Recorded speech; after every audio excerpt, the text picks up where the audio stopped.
Hey, what are you doing there? Come on, let's go.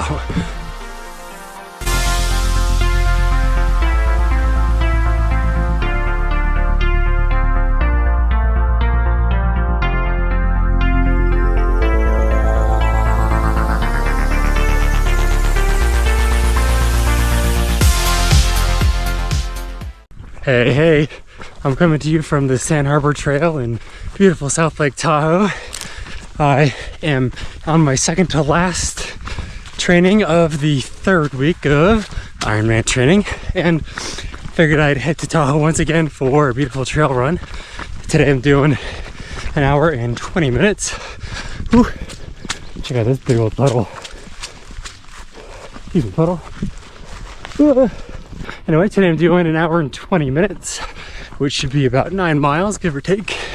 And wanted to do a check-in on how week 3 of the training went. So as with the previous weeks, I had 2 swims, 2 runs, and 2 bike rides.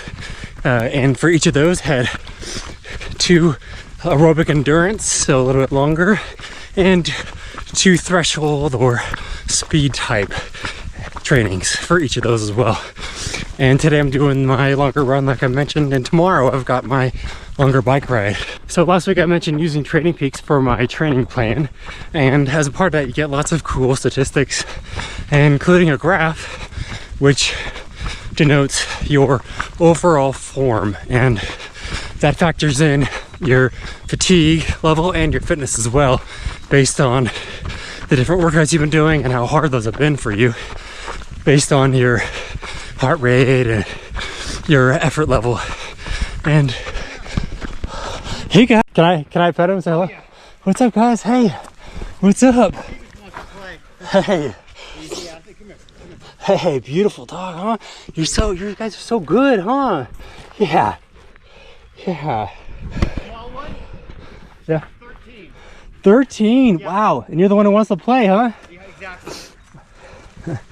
Wow, so glad I ran into you guys. All right, have a good one. You too, man. That was pretty cool. Just ran into a guy out on the trail with some beautiful huskies. That was a lot of fun. So anyway, like I was saying, there's a form score, which is based on your fatigue and your fitness level, based on your most recent trainings. And I've been in the negative, which means that you're pushing a little too hard for the past couple weeks. So I feel like it's been a constant battle between trying to get fitter and also trying to recover and balance that fatigue. And I'll be honest, as a result of that, I've been neglecting the gym a little bit more, lifting weights.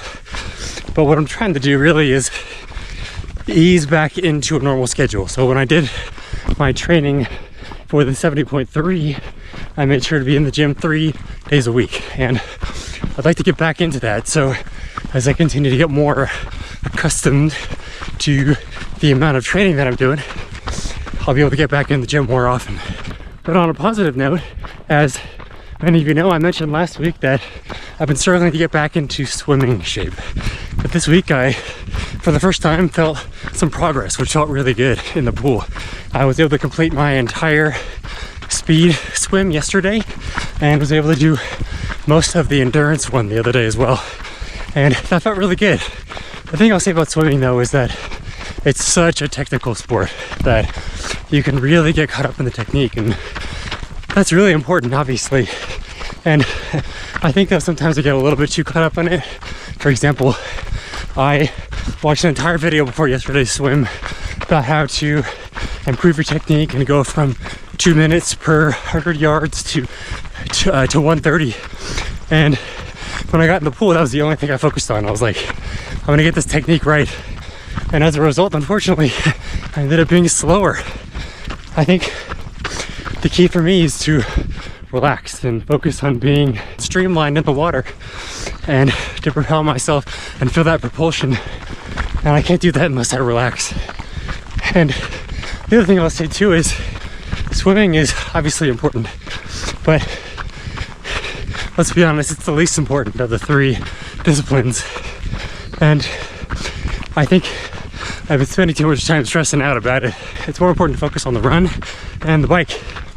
And I'm spending too much mental and physical load thinking about and stressing about the swim. So my mindset moving forward is going to be, let's relax a little bit, dial it back, and know that it's going to be okay.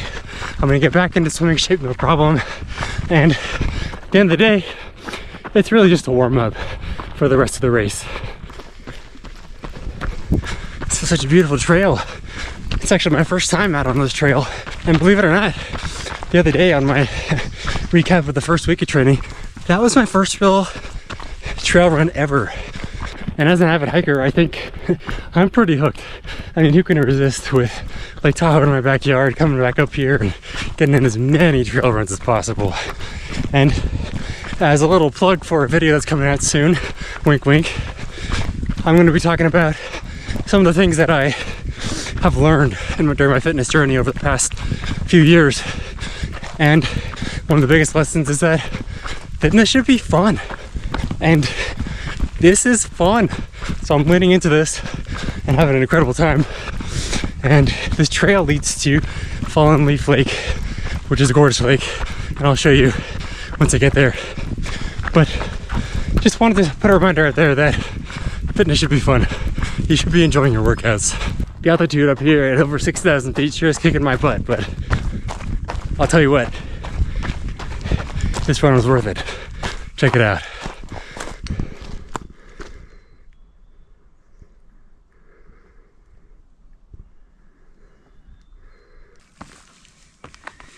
But honestly, the best part of the training so far has been the routine.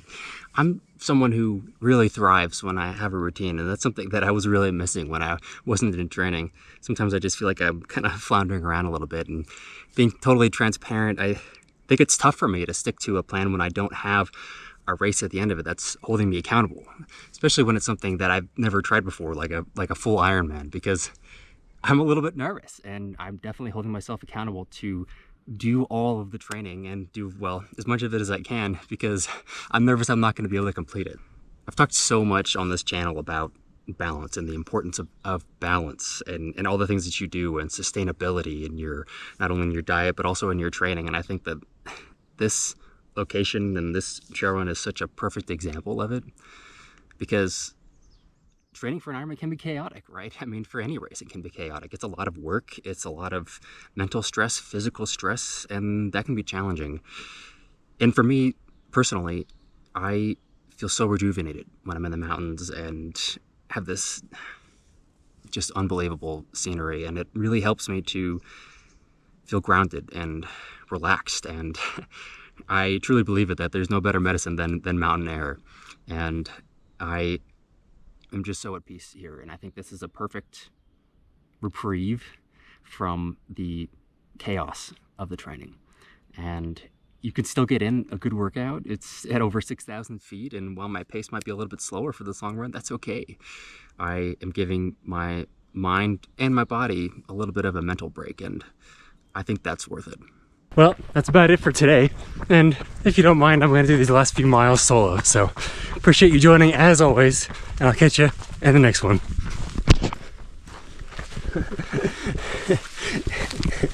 Oh my God. That was supposed to be cinematic, but instead I'm just getting stuck in the bushes. I was gonna try to be clever and sign up with a really funny pun about trees, but unfortunately all the ones I could think of might get me kicked off of YouTube because they were too naughty. See what I did there? I know, stupid.